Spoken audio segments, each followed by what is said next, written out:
My name's Ellie Smith. I was an aviation administrationman, rank of a third-class petty officer.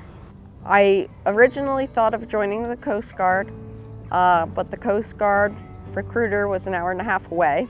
So I kind of thought, I loved being on the water and the water, so I kind of just took that and turned it into a love for the Navy.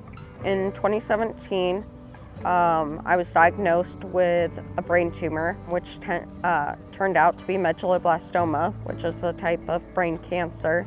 I was stationed in Washington at the time, and I ended up going to one of the hospitals out there to have a partial resection of tumor, and then I went through 35 rounds of full brain and spine radiation and 6 out of 9 treatments of chemo.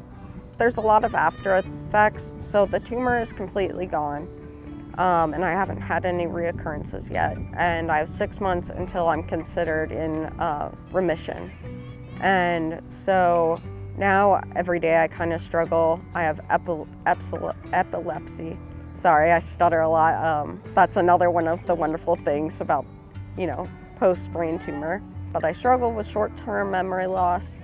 I have instability when I walk, so I either have to use a cane, a walker, or an electric scooter.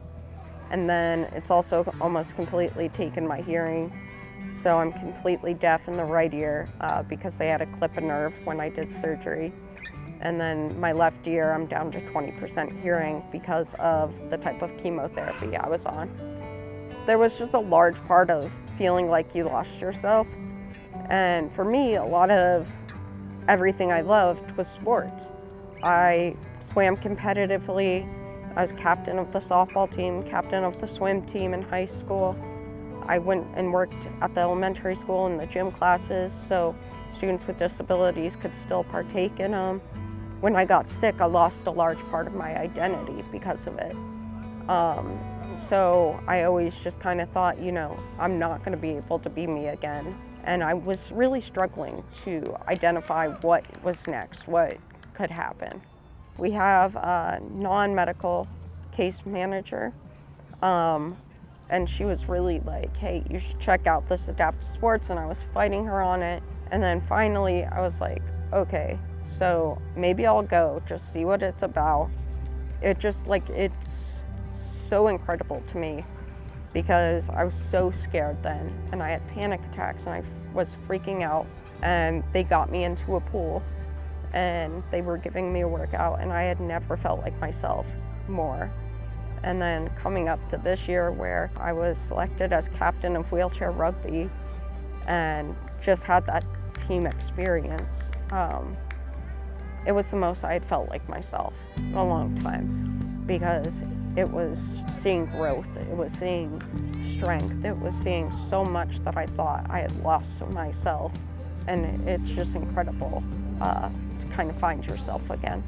This will be my second time doing the Warrior Games. I've been selected every year, up to here, but like I said, I did 2019 in Tampa, 2020 and 2021 unfortunately were canceled, so this is my second and it's a blast.